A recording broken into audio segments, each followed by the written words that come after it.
Olá pessoal, sejam muito bem-vindos e bem-vindas ao Entre os Octaguaços 2 está no ar com o nosso quadro Café com a Camilinha e vamos receber o nosso convidado de hoje, que é o Felipe Oliveira, diretamente da cidade de Cataguases, Minas Gerais, e ele é psicólogo.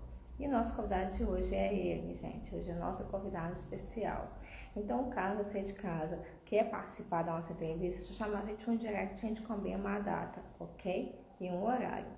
Tá bom? E quem quiser também apoiar também o nosso projeto, é só chamar a gente um direct que a gente combina uma data e um horário também, tá bom? Pra vocês entrarem em contato, ok? Que seja do Brasil e do mundo também, me muito obrigada, tá bom? Já todos bem-vindos, bem-vindos. Se puder passar um aviãozinho para os amigos, pode passar um aviãozinho, espalhe para geral. Lembrando que após essa entrevista, nós vamos estar disponibilizando o nosso canal no YouTube, quem quiser assistir diretamente da sua casa, onde você estiver, tá bom? Então, bora lá, bora pra cima, que a nossa entrevista está apenas começando. A gente está aguardando só o Felipe chegar, tá, gente? O nosso convidado de hoje. Enquanto isso, bora lá.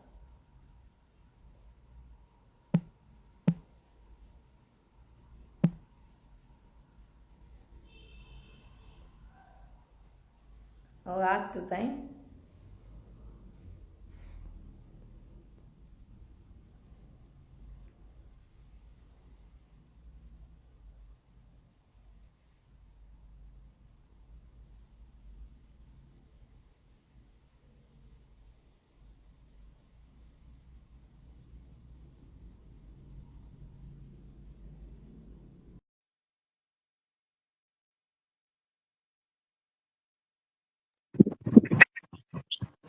Antes de chegar, tá, gente? Felipe, tá por aí?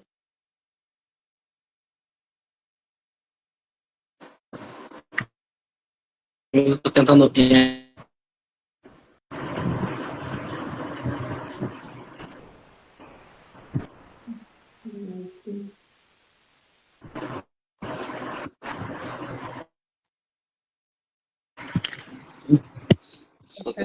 Só como eu faço para inverter aqui a minha câmera, eu estou conseguindo.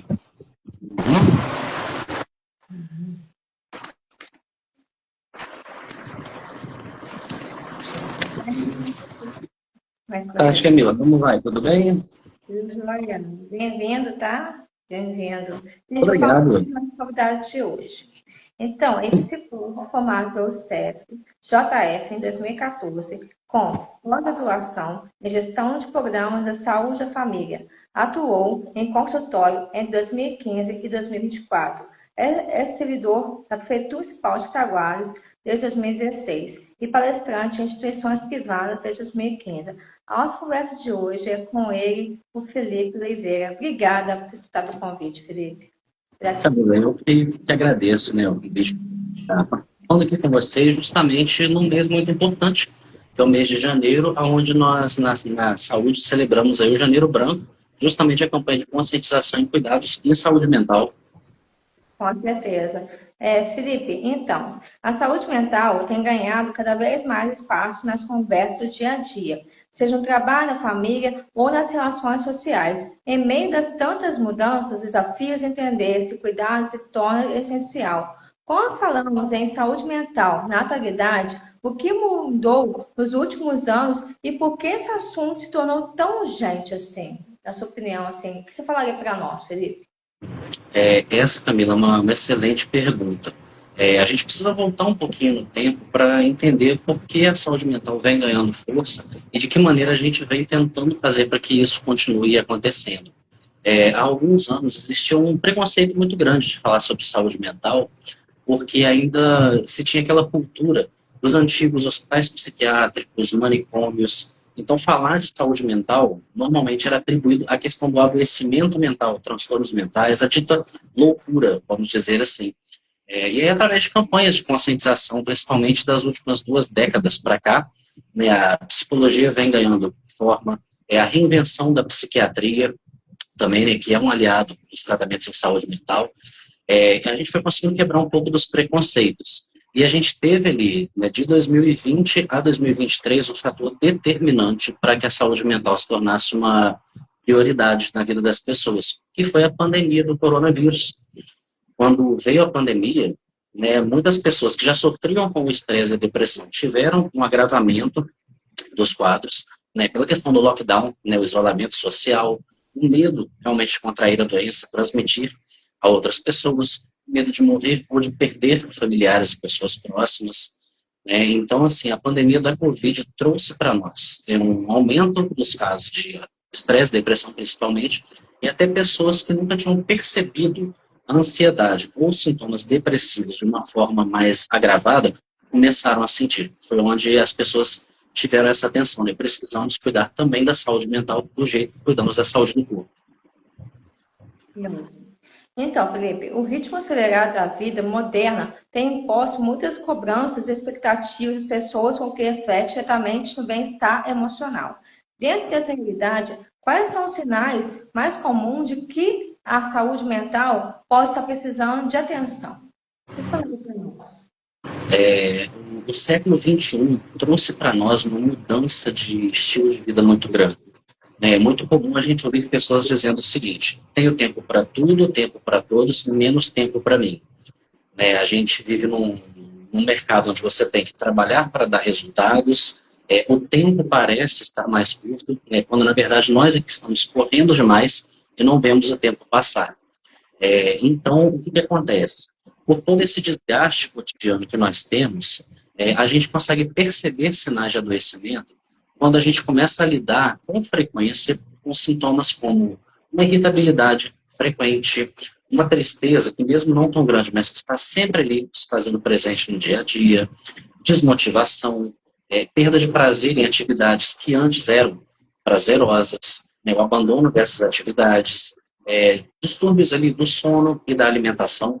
Eu posso estar começando a ter insônia, ou tenho um sono muito picado, ou tenho dormido demais, muito além do que eu costumava dormir. Às vezes, pela questão da ansiedade, estou ali sempre descontando na comida ou em outros fatores. São sinais de que a gente pode observar ali. Se eles estiverem persistindo por um determinado período de tempo, 2, 3 semanas, pode ser o momento de procurar uma ajuda.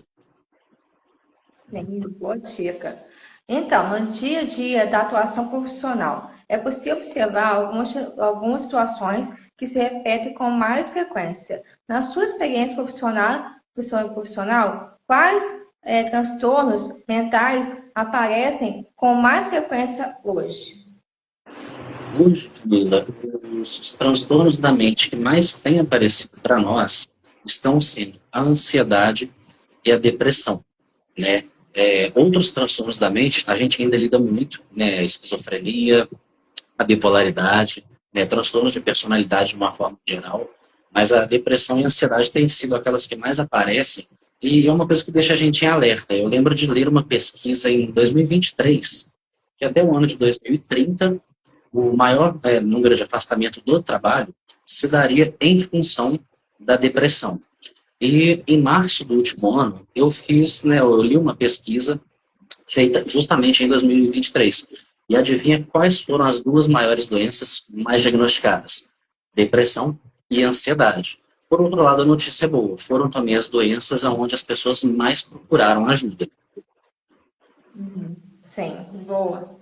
Então, as redes sociais também fazem parte da rotina da maioria das pessoas e influenciam comportamentos, sentimentos e percepções. Nesse contexto, como as redes sociais impactam a saúde mental ao longo das diferentes fases da vida? O que você fala aí para nós, Felipe? As redes sociais, elas trazem para nós acesso a muita coisa. Eu consigo ter acesso a pessoas que estão do outro lado do mundo, amigos que às vezes moram em outros países, resgatar contatos, aquele amigo de escola que eu não via há 20, 30 anos, eu consigo estar retomando um contato, né? E isso é um uso muito saudável das redes sociais. Ter acesso a conteúdos também, né? Uma página de internet que traz conteúdos que somam, uma página, por exemplo, de conteúdo de humor, de conteúdo de leitura, educação. Por outro lado, as redes sociais, em muitos casos, principalmente na criança, no adolescente e no jovem, facilitaram o isolamento. Vamos supor que eu morasse numa casa com várias pessoas, mas eu passo o dia trancado dentro do meu quarto, no meu celular, sem comunicação, quem vive junto, eu deixo de ir à rua encontrar amigos. Então, assim, por um lado, ela trouxe muita solidão. Isso pode ser um fator de adoecimento. E uma outra questão que eu acho que as redes sociais podem ter uma parcela, né, no adoecimento mental em geral, a questão de certos tipos de conteúdo ligado a influenciadores que divulgam ali, eu gosto muito dessa expressão, uma felicidade de plástico. Eu vou para a internet, o que eu vou postar? Eu vou postar festas, viagens instagramáveis, vou postar baladas, ostentação, e as pessoas, né, acabam acreditando que aquela pessoa só vive aquilo. É onde entra uma questão de comparação que é muito perigosa. Né? O outro está sempre viajando, aproveitando a vida, enquanto eu tenho que acordar todos os dias às 5 da manhã para trabalhar, e o dinheiro vem, já vai para os boletos, para as contas, acaba sendo uma coisa de risco. Né? Enquanto a grande maioria das pessoas é o que posta na rede social. Né? Eu posto ali só coisas boas, né? E eu fico me comparando com aquele outro que só posta. Eu esqueço que assim como eu tenho minhas dificuldades, o outro também pode ter. Né? A ferramenta da comparação é muito perigosa, né, para o nosso bem-estar. Com certeza. Então, Felipe, no ritmo da acelerado da vida, o expresso de informações e as cobranças do nosso dia a dia impactam diretamente a saúde mental e de que forma? Responde. Nas cobranças do dia a dia, né, a correria do cotidiano, talvez isso acabe gerando na gente uma angústia de estar sempre dando resultados para o outro. Né? Você chega no trabalho, o chefe espera que você entregue um resultado para ele. Você vai postar algo nas redes sociais, você mesmo já se cobra de algo que, assim, eu tenho que ter um número X de likes para mostrarem que eu sou querido. Né? Então, assim, acaba tendo uma cobrança externa e até uma autocobrança. Essa eu digo que é até mais perigosa. Porque, vamos dizer, né, a gente trabalha juntos, eu chego ali para você e faço uma cobrança. Você tem ali o direito de aceitar ou não aquilo que eu estou te cobrando. Agora, quando eu mesmo me cobro de algo, né, quando você mesmo está se cobrando e se julgando, é um fator de risco. Né? Quando a gente mesmo começa a querer se exigir mais do que a gente dá conta, tentar abraçar demais o mundo. Vou retomar uma frase aqui de Freud, que eu gosto muito. Freud foi o pai da psicanálise, um dos maiores nomes da psicologia, que diz o seguinte: somos feitos de carne, mas temos que viver como se fôssemos feitos de ferro. O que ele quis dizer com isso? A gente se obriga a dar conta de tudo, sermos quase super-heróis, suportarmos tudo, não podemos sofrer, não podemos chorar, enquanto esquecemos o quê? Somos seres humanos, temos limitações, temos nossas fragilidades, temos os momentos de fraqueza, temos os momentos de emotividade, precisar nos recolher, né? Para chorar, nos recompor. Então, assim, o que eu acho, em meio a tanta cobrança do século XXI, eu recomendo que a gente não tente ser de ferro o tempo todo. Né? Vamos lembrar que nós somos seres humanos e muitas vezes precisamos, inclusive, de ajuda. Com certeza. Então, quais atitudes simples ajudam no cuidado com a saúde mental e aonde buscar ajuda? Aproveitando a sua pergunta, eu vou trazer, então, um tema que eu tenho levado para esse Janeiro Branco, nas atividades que eu realizo, e inclusive palestras, né, sobre como no cotidiano eu posso estar cuidando da minha saúde mental, com dicas que a gente vai colocar em prática no dia a dia, até de forma sem ter que se esforçar demais. Eu sempre acho importante que a gente tenha um bom ciclo de sono. Então, eu tentar regular o meu relógio biológico, tendo um horário, né, certo para poder me deitar, eu automaticamente vou ter um horário certo para acordar, né, um horário mediano de dormir e de acordar, poder, né, me arrumar com calma antes de sair das obrigações. Acordei, né, eu vou tirar o meu corpo do estado de repouso. Ter aquele momento de espreguiçar um pouco na cama, abrir os olhos lentamente, se sentar na cama, né, diferente daquele que já toca o despertador e já pula da cama, acelerando o coração e a cabeça. Né, eu começar o meu dia com calma é muito importante. Vamos supor, vou tomar um café da manhã antes de sair para trabalhar. Tomar esse café da manhã também com calma, saboreando a comida. Né? Vamos lembrar que a alimentação, né, ela é uma fonte de prazer, né, principalmente sendo uma alimentação saudável. Eu saber até onde consigo ir com as minhas obrigações. Né? Vamos retomar aí até um pouquinho do que a gente falou na última pergunta. Não tentar me exigir demais ao longo do dia. Procurar me observar. né? Como eu acordei hoje? Como foi minha qualidade de sono? Na hora de deitar, fazer essa mesma pergunta. Como foi a qualidade do meu dia? Que sentimentos e emoções eu experimentei, né, para estar ou não relaxado? Para dormir, né? São formas da gente se observar. E a gente ter um tempinho também para as coisas que a gente gosta, né? Vamos supor, que seja ali uma meia hora, uma hora do dia, dedicar tempo para fazer algo que te faça bem. Se você gosta de ouvir música, ouvir uma boa música, né? Uma música que você gosta.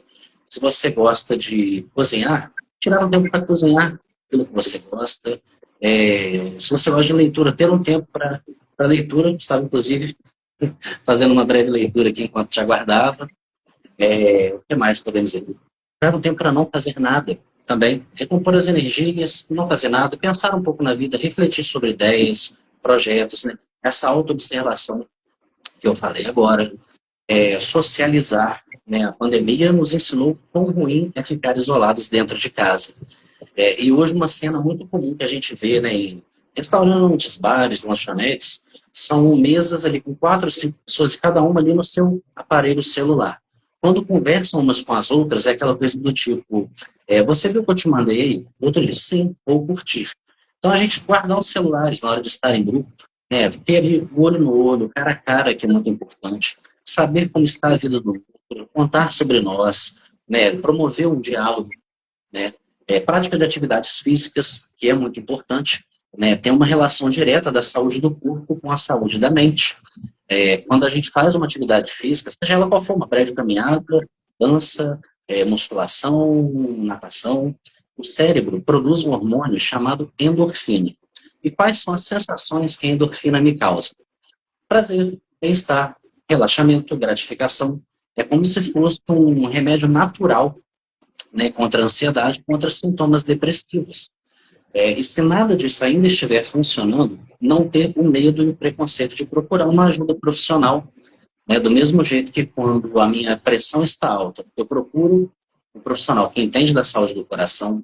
Do mesmo jeito que quando eu tenho dores nas costas, eu não tenho o preconceito de procurar um profissional que entende de coluna, por exemplo. Quando eu percebo ali, né, choro direto, ansiedade, tristeza, desmotivação, eu acordo de manhã parecendo que tem mais um dia para enfrentar a qualquer custo, vou deitar muito cansado, acordo cansado, vamos procurar um profissional de saúde mental, né, vai poder nos orientar sobre como mudar nossa qualidade de vida. Se perceber a necessidade de um acompanhamento, pode indicar uma psicoterapia, né, que é a terapia com psicólogo. Em casos ali onde há uma necessidade de medicação, a orientação também para o médico psiquiatra, né, que vai prescrever um medicamento para alinhar os nossos hormônios do cérebro para aquele momento, aquela fase que nós estamos passando. Né? Então, não ter o medo e o preconceito de procurar ajuda é fundamental. Quando a gente procura uma ajuda, a gente está fazendo aí um ato do tão pregado na internet, né, do alto amor, da auto prioridade. Né? Eu estou me cuidando para dar conta daquilo que me serve. Sim. Fala para nós um pouquinho do que significa o janeiro branco, para quem não sabe. Quais são os sintomas ligados a isso? Sim. Vou falar um pouquinho da história do Janeiro Branco. Né? Por que essa campanha? A gente usa o mês de janeiro porque é o primeiro mês do ano. Existe muito uma cultura aí, né, popular de ano novo, vida nova, uma nova etapa que se inicia, um novo ciclo na nossa vida. Então é a ideia de começo, certo? E por que a cor branca? Porque faz uma alusão a uma folha em branco, onde eu vou começar ali a escrever a minha história ao longo dos próximos 12 meses que estão por vir. Né? Então, nada melhor do que a gente começar o ano refletindo sobre emoções, pensamentos, e até definir, né, como eu estou, né, o que eu quero e aonde eu desejo chegar. Sim. Felipe, você quer fazer um agradecimento especial para fechar essa entrevista de hoje? Mais uma vez, muito obrigado pelo convite, tá? Camila, eu que agradeço. E para estar concluindo, vou trazer então, já que eu estava lendo aqui, né, a obra Meditações, né, Marco Aurélio foi um imperador e filósofo. Ele traz uma frase que eu gosto muito, que é: você pode controlar sua mente, não os fatos. Os fatos vão acontecer na nossa vida, né? Perdas, ganhos, separações, relacionamentos, né? Mas a minha forma de lidar com isso pode ser trabalhada. Né? Se sozinho não estou conseguindo, procurar um profissional que me oriente, né? Os fatos da vida vão acontecer. O que eu vou fazer com eles a partir dali? Nós não somos frutos do que acontece conosco, mas sim do que a gente faz a partir daquilo que acontece conosco, né? E cuidando da nossa mente, eu acho que nós conseguimos fazer isso de uma forma muito mais saudável. Isso. Obrigada, tá, Cris, pelo convite. Se você Eu não, que se, eu não agradeço. sei, não sei se você tá com um café aí, mas Hã? eu tô. Café com cabelinho, não poderia faltar. Aqui, gente, a minha cara. Gente,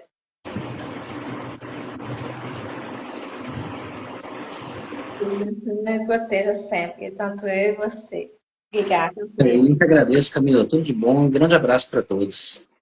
Obrigada, obrigada. Só para lembrar, pessoal, que você teve esse meu com o Felipe, vai estar no YouTube. Quem quiser ir lá se inscrever, vai lá, agora se inscreve, faça com o Felipe também, meu inscrito.